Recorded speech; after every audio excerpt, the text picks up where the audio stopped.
మనకు దేవుడు తెలియనప్పుడు తెలియక చాలా పొరపాట్లు చేశాం.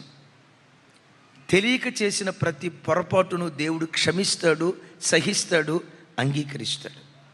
ఇప్పుడు మనం దేవుని దగ్గరికి వచ్చిన తర్వాత ఈ పరిశుద్ధ గ్రంథాన్ని మన చేతులకు అప్పగించి, ఇదిగో ఇలా బ్రతకటం నా చిత్తం, ఇలా బ్రతకటం నా చిత్తం కాదు, వాక్యం ద్వారా ప్రతిరోజు దేవుడు నీతో మాట్లాడుతూ ఉంటే దేవుని చిత్తం ఏంటో తెలిసి ఆయన చిత్తానుసారంగా బ్రతికేవా, నువ్వు ధన్యుడు అవుతావు.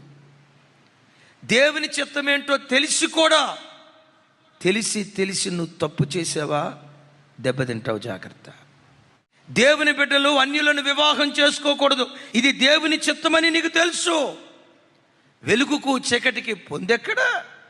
దేవుని ఆలయానికి విగ్రహాలతో సాంగత్యం ఎక్కడ?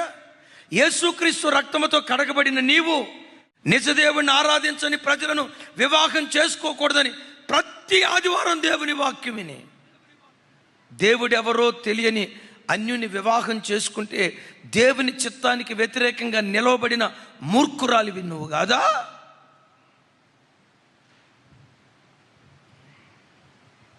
వడ్డీ వ్యాపారం దేవుని చిత్తం కాదని నీకు తెలుసు.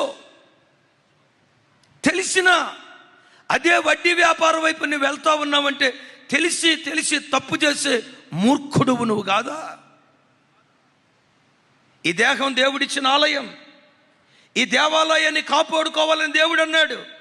గంజాయితో, మత్తు పదార్థాలతో, మాదక ద్రవ్యాలతో దేవుడిచ్చిన ఆలయాన్ని తెలిసి నువ్వు పాడు చేసుకుంటున్నావంటే నేనంట ఆ మూర్ఖుడువు నువ్వు కాదా? మోహపు చూపు దైవ చిత్తానికి వ్యతిరేకం అని నీకు తెలుసు, అయినా ఆ మోహపు చూపు వైపు నువ్వు వెళ్తున్నావంటే ఆ మూర్ఖుడువు నువ్వు కాదా? అయిలారా, తెలియక తప్పు చేసిన వాడికి ఒక దెబ్బే తగులుతుంది. తెలిసి తప్పు చేసేవాడి జీవితంలో దెబ్బ మీద దెబ్బ, ఆపద మీద ఆపద కలుగుతుందని దేవుని వాక్యం ఘంటాపదంగా చెప్తుంది. మాట్లాడకూడదు, ఇలా మాట్లాడటం దేవుని చిత్తం కాదని దేవుని చిత్తం నీకు తెలిసిన తర్వాత ఆయన చిత్తానికి నువ్వు అప్పగించుకో.